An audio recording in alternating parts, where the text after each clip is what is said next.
everything that has a beginning has an end. So 2023 is already ending, and 2024 is beginning. Every year, what we like to do is sit down and see the accomplishments that we were able to do on that previous year.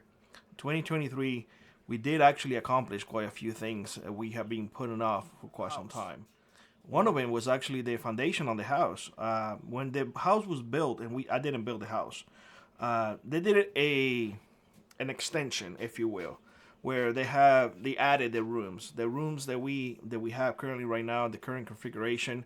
It was not part of the original house, so they added that into the house.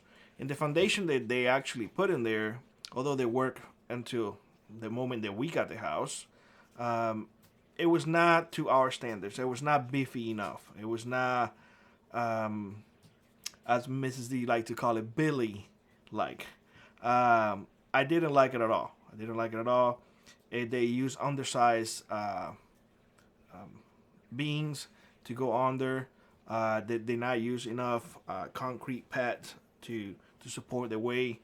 So that was bugging me ever since we got the house. I knew that I had to replace it, and that cost us quite a bit of money, believe it or not. We replaced those beams. They were undersized with metal ones. That now is like forever. We replaced the footers, if you will. We had 3 before. We added an extra one, so we now have 4.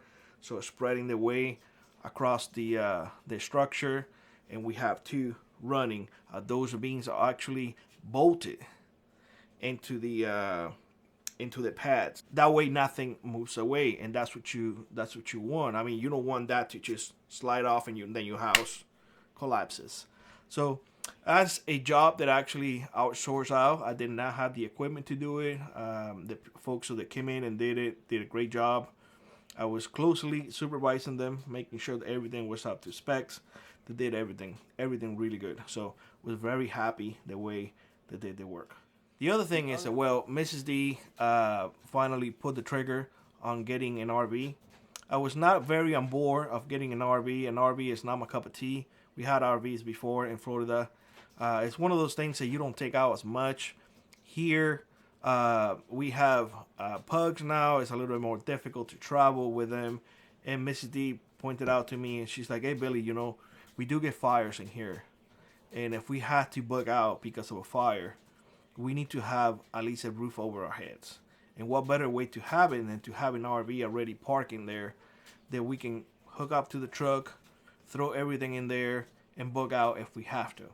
So she did convince me on that. We did an investment on it. We bought a brand new RV. I know a lot of folks believe that, no, it's better just to get it used and whatnot because you got to pay the premium. For my peace of mind and her peace of mind and, our family peace of mind, we decided to just get a brand new one. I'm the first owner. I will be the last owner. And we made that investment. Thinking about the future trips that we wanted to do, fishing trips, hunting trips. In case we have to leave our property, in case of a fire, we have a place to sleep. We have a place to have a base operation in case something really does go bad and we have to leave the property. We never plan to bug out, but if we have to, now we have our home on wheels that we can take with us. So after we purchased that RV, the other thing came out to what are we going to do? We now have to build something so we can put the RV on there because we had to protect that investment. And it was an investment. So what we did is we built an RV carport. An RV carport that honestly, I went a little bit overboard. Mrs. D tends to tell me that I do that all the time. But I'd rather have the space and be built way beefier than what it needs to. That way I don't have to worry about. I built the structure that I can park the RV under, and then I built leans to the side that now I can put one of my trailers in there with an ATV or whatever equipment I have on top of it. It's tall enough. And on the other side, I have right now about a cord of wood. Plenty of space. I got pallets in there, just resting. other things, tools, equipment, and whatnot. One thing that I came to realize when we moved to Fairbanks, Alaska, is you need a lot of storage. And I'm saying that because when you really think about it, you get so much equipment here because you really need it, that you need a place to store it. Because if you leave it outside, I'm gonna tell you something, you're not gonna see it for 6 months out of the year. Because when that snow start coming down, it covers everything. So now we have the structural capability to have all our equipment under a roof, one way or another. So very happy about that. The garden last year was mediocre, to say the least. We don't got a lot of potatoes. It was like virgin soil or whatnot. Didn't have the time to put into the garden, but we did harvest some, which is a good thing.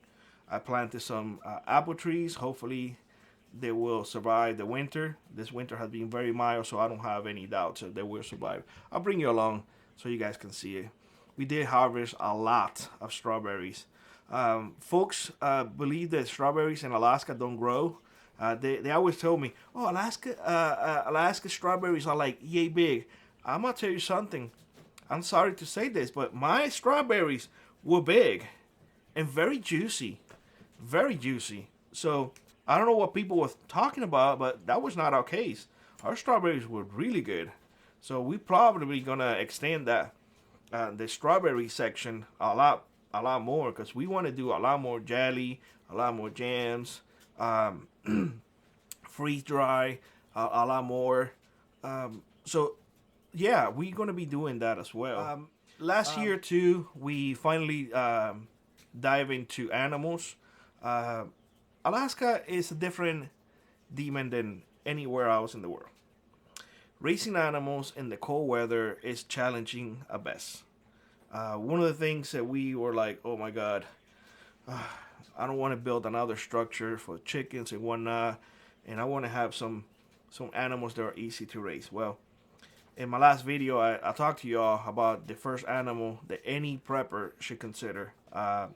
We did quails. We had quails before in Florida, but raising animals in Florida is a joke, to tell you the truth. You don't have to worry about much. Except for regulations, you don't really have to worry about much. So we did quails in here, or we are doing quails in here. Very, very productive. I'm going to tell you something. My refrigerator, it is full of quail eggs. If I don't have over 500 quail eggs, I don't have any. It is literally full. Mrs. D told me this morning, she's like, Billy, you better get to it. You better freeze dry a whole bunch of eggs. I don't have space anymore. And she was right. We don't have space anymore. I mean, we have been putting eggs away for like 2 weeks straight, maybe 3 weeks, and we have a lot of eggs, like a lot. Eggs that we're probably going to be selling soon, because the quails that we have produce so much eggs, and we don't eat a lot of eggs, that we are having a surplus, meaning that we probably going to be selling a lot more eggs this year. So something to consider if you get into quails. If you don't eat a lot of eggs, well, you can sell them. Totally legit. Look at your regulations, but I don't think there's an issue you selling eggs. The other thing that we did this year is we finally try to go to the 40-mile Caribou Hunt. Thank you, Josh, for letting us tag along with you. It was an experience, to say the least. We learned a lot. I was always reluctant about going to that hunt because I heard horror stories. People, having to wear orange because bullets flying over their heads and whatnot. It was not the case. We had a really good time with Josh and his son. It was really good. It was really good to experience that. We definitely are looking forward next year to do that hunt. Les is very excited. We're going to do the same thing that we did last year. It's either going to be with Josh or we're gonna do it by ourselves. But we're gonna do the same thing, which is gonna use our car, go in there, pop a gazebo, and sleep in the car and just hunt. Well, this year I will take the Argo though, because that ain't up climb. I mean, I'm not as young as I used to. Plus, if we harvest, it's gonna make our lives easier, and that's why you get equipment so you can use them.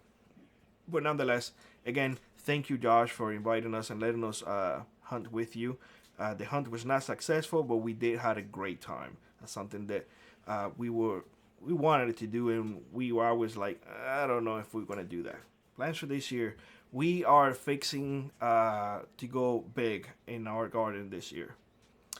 We have said before the time is always an issue. We have made recent decision. The time will no longer be an issue. Therefore, we're gonna have the time to put into the garden, to put into the fishing trips, to put into the hunting trips and whatnot. So, definitely looking forward to that. We are gonna build an A-frame, most likely chicken coop. Not to overwinter. I think I'm gonna stick with the quails overwintering, basically because I have it in the prepper shed. I come in here to do videos, to do reloading, to do all the stuff that I have to do in here. I come here once per day, sometimes more, but at a better minimum, once per day. And except for the dust that they produce, and as long as I had the air purifier going, they're more than enough to produce eggs and whatnot. Meat, since I said it before, I'm gonna have the time to hunt a lot more and to fish a lot more. I'm gonna stay away from a lot more animals. I may get the infrastructure ready for rabbits, but definitely I will be building an A-frame chicken coop for meat chickens. That's my goal. Just have meat chickens. I have the incubator. I have the everything that I need to raise them, and then to put it outside, let them get fat and juicy, and I will not bring you along with the other part. But that's something that we definitely are planning to do. Just a simple chicken coop.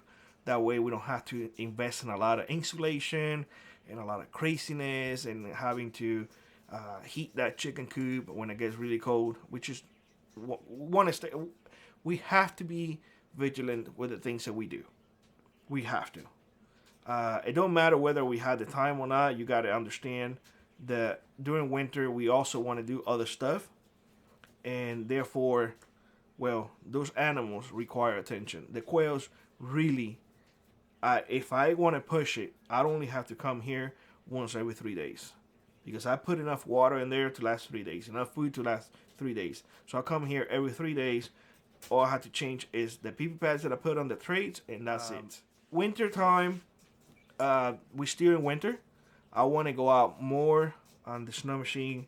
I have been going here around town and whatnot, but nothing out, saying, doing long trails or whatnot. That's something that I want to get with friends. So if you're listening, you know who you are. You have my number. Text me so we can start planning trips if you want to, of course. Lass is very excited about that too. Lass has been practicing a lot more with his 1022.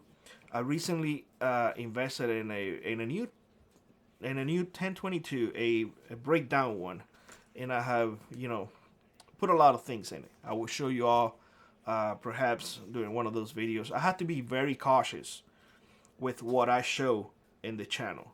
Very cautious.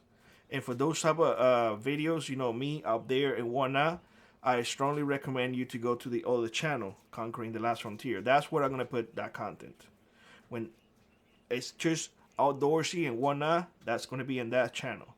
It's just Alaska related. So if you're not subscribed to that channel, make sure to go check it out. Very family friendly. Billy does not cuss at all in that channel. This Mrs. D does not cuss at all in that channel. We are very family friendly in that channel. Okay, so that's something that we are in the works to do. Do a lot more winter adventures. We have to make the time to go out and practice our winter survival. This a few days ago, Laz and I were practicing. Actually, he has his backpack, and I share a picture in the community feed. Laz has his backpack on. I have mine. He has his little 22. I have mine as well. What you guys didn't see is the things that we went through. We lasted about 2 hours. I would say that much. It was 27 below. It was awfully cold. Awfully cold. Very, very windy. I would say with the windshield, it was at least 50 below. It was miserable. Miserable. Last was extremely cold. I was extremely cold. Although I have good stuff on it. I got my jacket on. I got my scarf on. I got well, you guys saw me with the hat and everything. But after a mile, it got to our bones, to tell you the truth. So we call it quits at that, and we returned back. Nonetheless, good experience. I was good to test how far you can take it.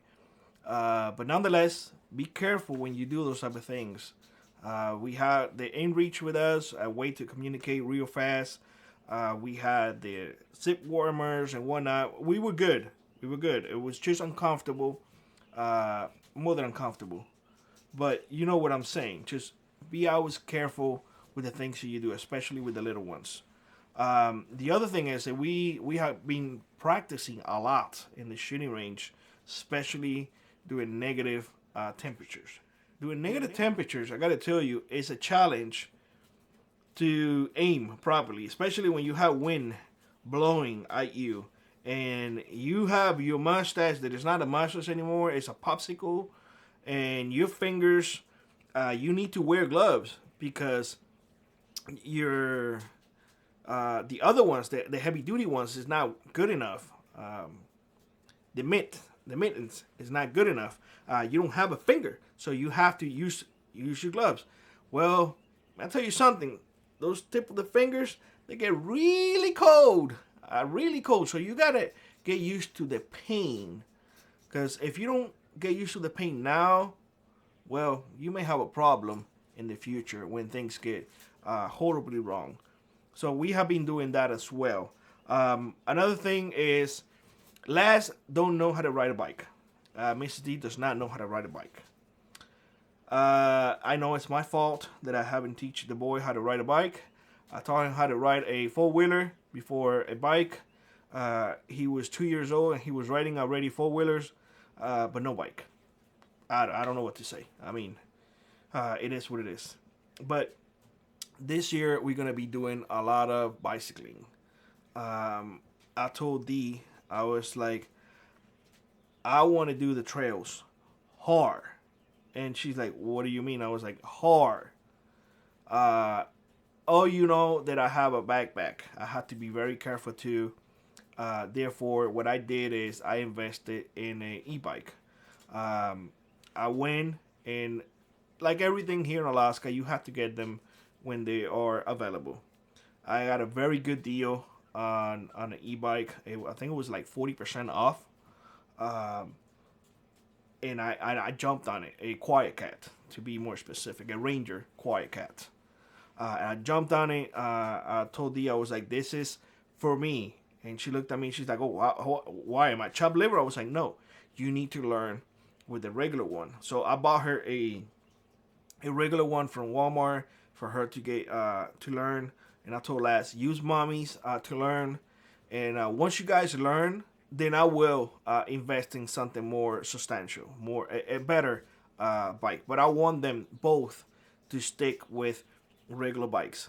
The reason why I got a e-bike was because of my back.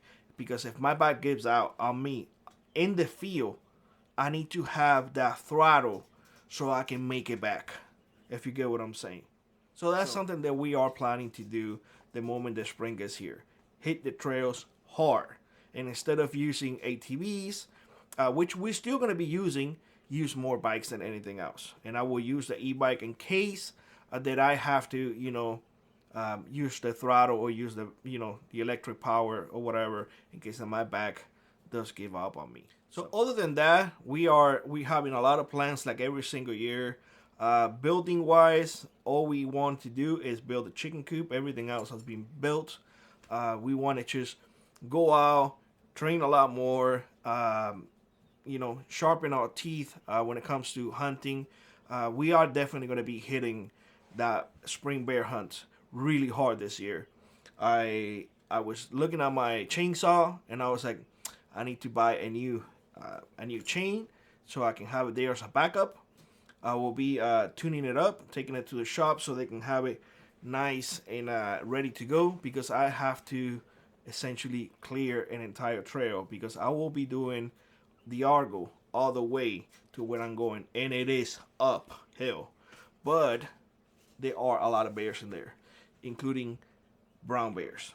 So with that being said, let us know in the comment section below the things that you must certainly have to do for the year and the things that you want to do. There's a difference between wants to and have to. So I tell you both, let me know yours, and I want to wish you a happy new year. Enjoy the little things, enjoy the time that we have. Go out and prepare as much as you can. Go out and train as much as you can. And I always know that every day that passes is a blessing. God bless you all, and God bless America. Like always, rock on, prep on, and I will see you in the next one. Bye-bye, everybody.